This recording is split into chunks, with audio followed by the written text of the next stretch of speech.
let's move a bit. We are in the north. Can we go south?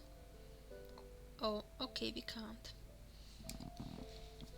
Um, then maybe I should update my map. Okay, let's go down.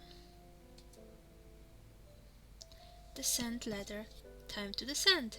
You peer the 5 beds downwards, noticing some people moving to and fro, somewhat diminished in size seen from here.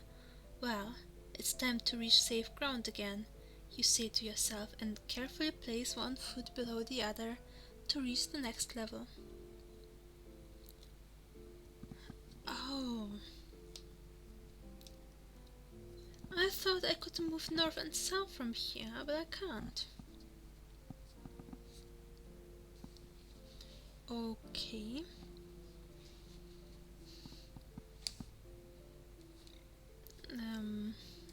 Down again. You go down a few steps again, and you have arrived at the first level of this huge bookshelf, approximately 1.5 beds above ground level. No reason to get dizzy here. But there are rooms at the south and the north. How do I get there? Nah.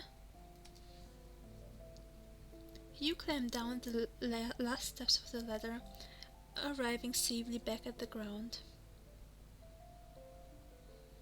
Can I move the ladder? Can I push it? It seems pushing is to no avail. Pull. Shove.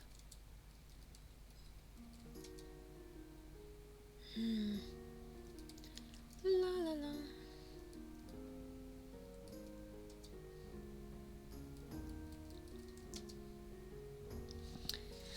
I really don't understand how to get to those other northern and southern levels of the bookshelf.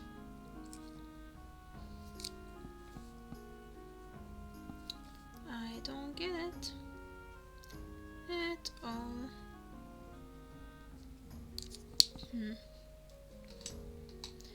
Okay.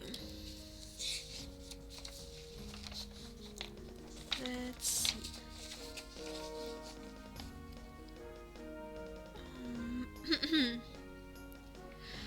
So we can go south again, for example. Oh, can we search the bookshelf? Whatever you try to find, there's nothing special here. Okay, then not. Lorehold Main Hall, southeastern turret. You are standing at the southeastern part of the Lorehold Main Hall, which is actually a small turret with round walls and a few bookshelves on the walls. A model of what seems to be a lighthouse tower stands close to one of the shelves. To the southeast, a curtain separates the area containing the books from a small study. It seems to be illuminated with candlelight. Okay. Interesting.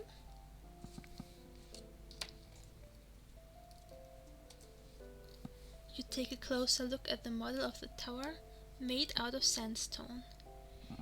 In comparison to the small houses that are placed around it, this stone structure has at least 10 times their height, if not more.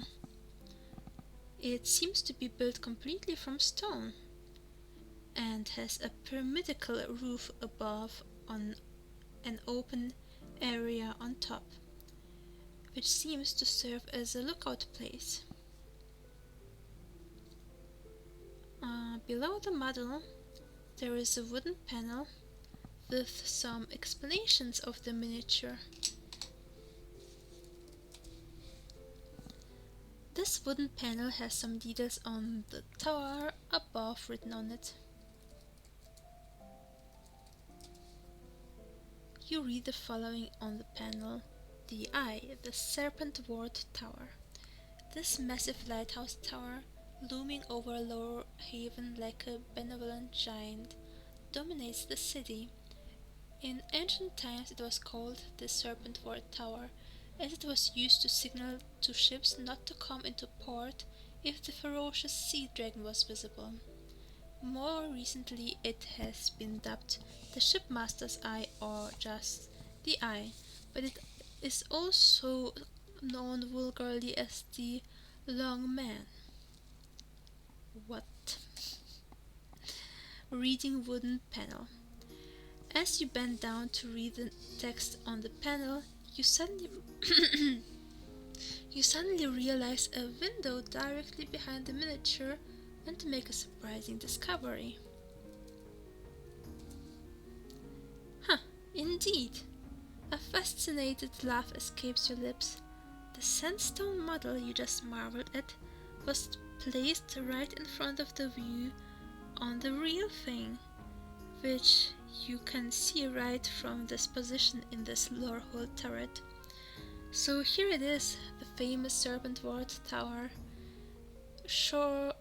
Lorehold's Eye and Long Man, proud landmark of Lorehaven.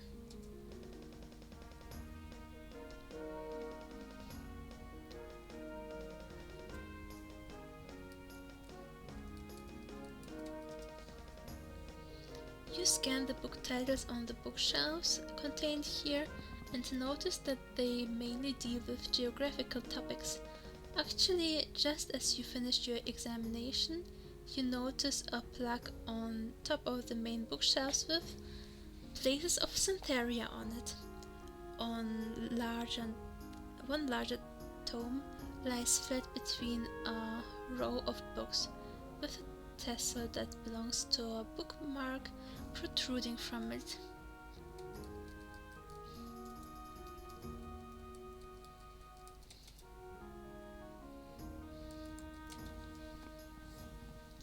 The title of the book is Lorehaven, City of Artisans. The subtitle reads An in-depth look in Manthria's renowned haven of lore.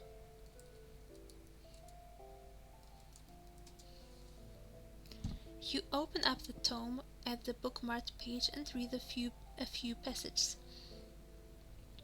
Lorehaven, City of Artisans. Lorehaven is a good-sized port city of approximately 12,000 people, found in the southern-west part of the province of Manthria.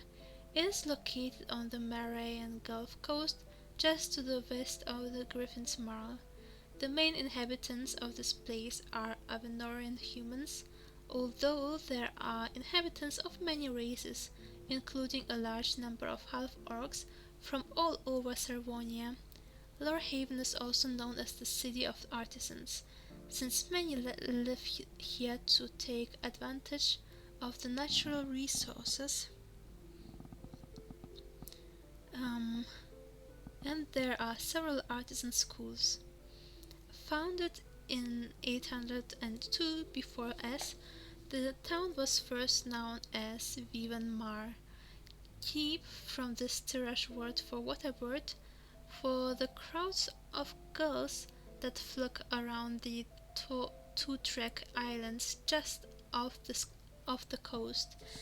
However, some years after the town was founded, it was nearly eradicated by a ferocious sea dragon that built a lair in the cliff wall, just south of the harbor, destroying incoming ships and causing a great deal of damage. The Lorehaven Tower was used to signal to ships not to come into port if the dragon was visible, and so was named the Serpent-Ward Tower.